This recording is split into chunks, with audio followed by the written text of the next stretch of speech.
आप देख रहे हैं एनटीवी अमेरिका और बात करेंगे फॉर्मर प्रेसिडेंट डोनाल्ड ट्रंप की। जी हाँ, और लगातार यही कहा जा रहा है कि डोनाल्ड ट्रंप अरेस्ट हो सकते हैं। हालांकि हालात बेकाबू होने की आशंका है। इसी को देखते हुए न्यूयॉर्क सिटी में खास तौर पर पॉलिटिकली जो हलचल है वो बहुत ज्यादा नजर आ रही है। लोग डोनाल्ड ट्रंप से जुड़ी हर एक न्यूज पर नजर बनाए हुए हैं, क्योंकि स्टॉर्मी डैनियल्स के रिलेटेड केस में ट्रंप को लेकर कोई बिग न्यूज सामने आ सकती है। जी हाँ, फॉर्मर प्रेसिडेंट डोनाल्ड ट्रंप पर गिरफ्तारी की तलवार लगातार लटक रही है। खुद फॉर्मर प्रेसिडेंट डोनाल्ड ट्रंप ने दावा किया कि उन्हें 2016 में पॉर्न स्टार स्टॉर्मी डैनियल्स को $130,000 के पेमेंट सेटलमेंट की जांच के आरोप में आज गिरफ्तार किया जा सकता है। हालांकि अभी तक ऐसा कोई अपडेट नहीं है। आपको बता दें कि क्रिमिनल चार्जेस का सामना करने वाले वो यूएस के पहले प्रेसिडेंट होंगे। ट्रंप इंडाइटमेंट को लेकर न्यूयॉर्क सिटी पूरी तरीके से तैयार है।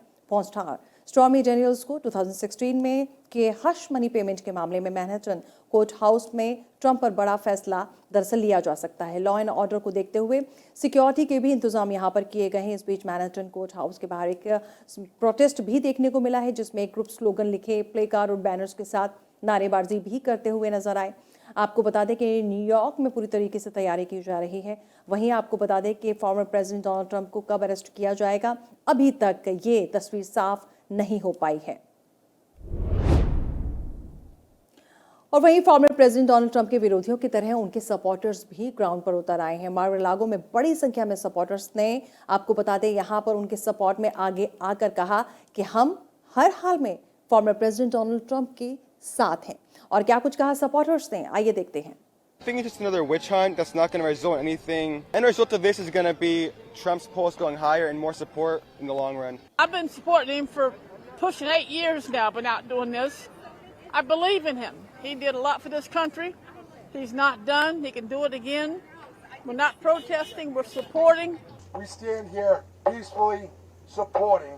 And he loves this country, and I love this country. I was born and raised right here in Florida. I'm a true Floridian. So to have someone that truly loves this nation, loves this country, and has done so much as a father's heart, it's just amazing. तो वही 6 जनवरी Capitol Hill violence से lesson लेते हुए इस बार Trump indictment को लेकर security पहले से ही टाइट कर दी गई है। ट्रंप इंडाइटमेंट को लेकर हलचल तेज नजर आ रही है। वहीं वॉशिंगटन डीसी में भी सिक्योरिटी अलर्ट है। जी हाँ, तस्वीरें आप देख सकते हैं, जगह जगह बैरिकेडिंग की गई है। कैपिटल हिल के पास क्राउड की गैदरिंग को रोकने के लिए एहतियात के तौर पर यह बैरिकेडिंग की गई है। पॉसिबल प्रोटेस्ट को देखते हुए कैपिटल हिल और साथ ही साथ सुप्रीम कोर्ट के पास फुल प्रूफ सिक्योरिटी लगा दी गई है। 6 जनवरी कैपिटल हिल इंसिडेंट की वजह से भी इस बार पहले के मुकाबले ज्यादा इंतजाम यहां पर नजर आ रहे हैं। तो आपने देखा कि किस तरीके से सिक्योरिटी को टाइट किया गया है। वहीं मैनहट्टन डिस्ट्रिक्ट अटॉर्नी के नाम बन सकता है नया record.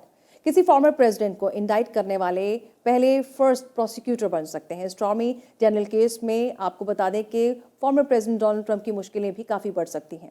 Manhattan district attorney Alvin Bragg इन दिनों ट्रंप की वजह से एक बार फिर से सुर्खियों में नजर आ रहे हैं। यूएस में लास्ट 2 डेज से फॉर्मर प्रेसिडेंट डोनाल्ड ट्रंप के साथ साथ मैनहट्टन डिस्ट्रिक्ट अटॉर्नी भी सबसे ज्यादा चर्चा में है। दरअसल attorney Alvin Bragg former president पर इंडाइटमेंट लगाने वाले फर्स्ट पर्सन हो सकते हैं। आपको बता दें कि इससे पहले एल्विन ब्रेग ट्रंप ऑर्गेनाइजेशन के against major tax fraud case भी जीत चुके हैं और अब अपने ऑफिस के सेकेंड ईयर में वो इंडाइटमेंट लाने वाले फर्स्ट प्रोसिक्यूटर बन सकते हैं।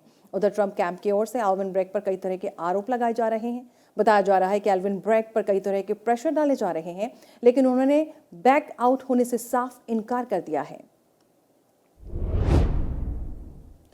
और वहीं स्टॉर्मी डैनियल्स मामले में रॉबर्ट कैस्टेलो के टेस्टिमोनी को अटॉर्नी ने काफी अहम बताया है। What do you think of Costello testifying recently in front of the grand jury in Bragg's investigation?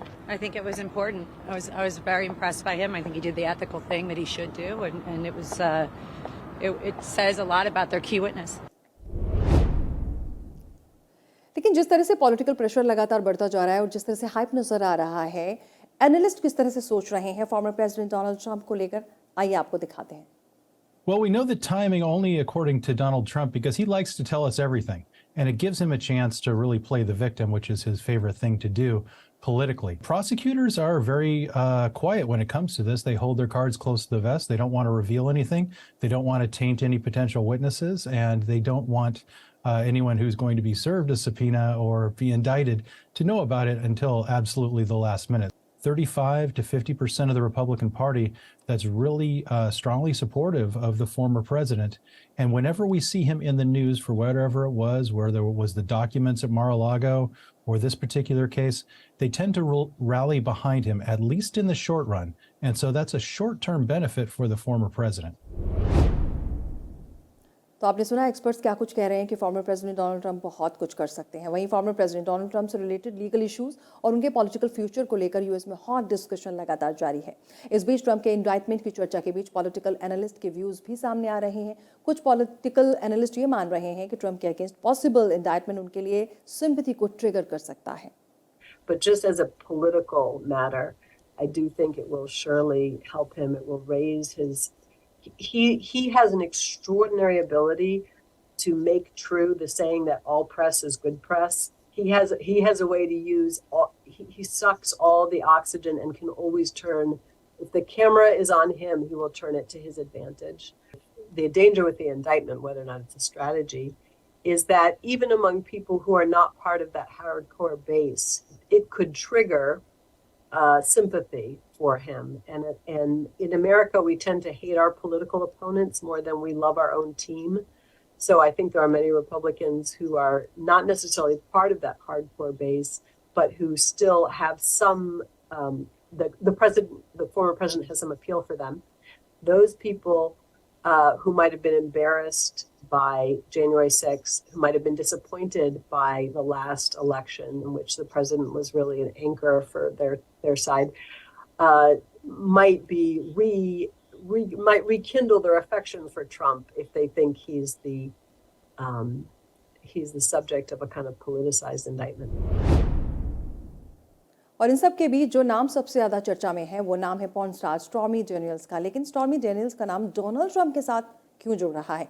ये वो सवाल है जो हर उस शख्स के मन में उठ रहा है जिन्हें इस पूरे केस के बारे में कोई जानकारी नहीं है। लेकिन बेसिक डिटेल क्या है ये आपको दिखाते हैं।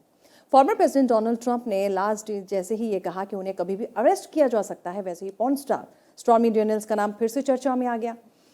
आपको बता दें कि पॉर्न स्टार स्टॉर्मी डेनियल्स का रियल नेम स्टेफनी क्लिफर्ड है। स्टेफनी क्लिफर्ड का दावा है कि उनकी ट्रंप से मुलाकात 2011 में एक चैरिटी गोल्फ टूर्नामेंट के दौरान हुई। डेनियल्स के मुताबिक इसके बाद डोनाल्ड ट्रंप ने उन्हें डिनर पर इनवाइट किया और साथ ही साथ दोनों में क्लोज रिलेशन भी बन गए।